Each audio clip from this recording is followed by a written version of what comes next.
मेरे साथ नहीं हुआ, किसानों के साथ जाती हुई। क्या जाती हुई? इसमें प्याज ही नहीं था, जो 2-3 बोगी में प्याज था वो सड़ा हुआ था, उसमें साइज ही नहीं थी।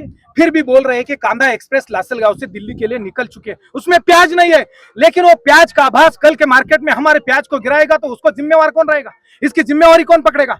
वहां की संसद जो हंसती खेलती खाली राजनीति कर रही है, वहां का विरोधी पक्ष है, उसमें हमारे किसानों का जन जी नहीं दिखाई देता क्या? उस जन जी के लिए जीने की कोई राह नहीं क्या? किसी विरोधी या सहभागी दल, सत्ताधारी दल को हमारे राजनीति की जरूरत नहीं है क्या? क्या किसानों का राजनीति का कोई अवसर नहीं है क्या? ये अवसर हमारा छीना जा रहा है। उनके लिए राजनीति और हमारे लिए जीने की नीति भी नहीं है, जीने का अवसर भी नहीं दिया जा रहा।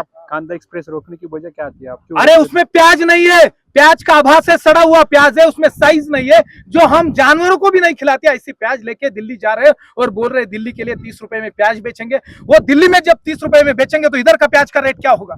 उसकी जिम्मेवारी कौन लेगा? कौन लेगा? यहाँ का सीएम, यहाँ का जो पीयूष गोयल जो महाराष्ट्र से चुन के आता है, महाराष्ट्र का प्रतिनिधित्व करता है और बोलता है कि मैं वाणिज्य मंत्री हूँ, कंज्यूमर अफेयर्स, कंज्यूमर के लिए काम करता है। फार्मर्स का अफेयर कहा गया, फार्मर्स के लिए कौन काम करेगा? कैसी राजनीति चल रही है? ट्रेन के नीचे क्यों अपनी जान जोखिम में डालकर? अरे हमारी जान ऐसे भी जोखिम है ना। पिछले 5 साल से मैं बोल रहा हूं, ये नाफेड, एनसीसीएफ और इस साल में सीडब्ल्यूसी किसानों का प्याज नहीं ले रहे। ये जो प्याज है ये साले व्यापारी, अधिकारी, नाफेड और मंत्रियों की यहाँ की चाल है। इसमें पीयूष गोयल भी शामिल है और इसमें प्रहलाद जोशी भी शामिल है। उन सालों ने, हरामियों ने पिछले 5 साल से किसान का यहाँ पर खून छीन के लेके गए। नाफेड के अधिकारी ने कहा कि आपने उनके साथ बदसलूकी की। क्यों? क्या बदसलूकी की? मैंने यही पूछा कि हमारा प्याज इसमें है तो कौन सा प्याज है, दिखाओ। ये बदसलूकी है? कैसी बदसलूकी की बात कर रहे हैं? हमारे साथ जो बदसलूकी हो रही है उसका क्या हुआ? और बोले बदसलूकी। क्या बदसलूकी की? क्या इसमें कौन से सेंटर से प्याज आया है, कितना प्याज आया है, उसकी साइज क्या है? आपने जो एसओपी उनको दी थी उस एसओपी के तहत वो प्याज है क्या? इतना ही जानने के लिए उसे बदसलूकी कहोगे? अरे वाह बदसलूकी की है। हमारे साथ साला पैसा खा के बदसलूकी वो कर रहा है, हमारी जान जोखिम में जा रही है, इसको बदसलूकी कहते हैं आप लोग। आपका नाम क्या है? मेरा नाम गणेश निम्बालकर है।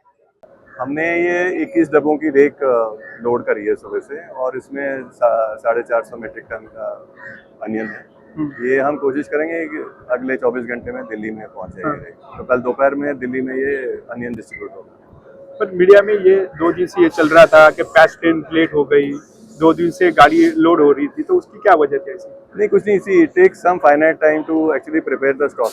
तो स्टॉक को खोल के उसको प्रिपेयर करके उसको बैग्स में पैक करने में it takes some time.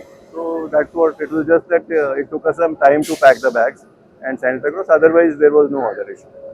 And now we are ready to transport the onions wherever it is required.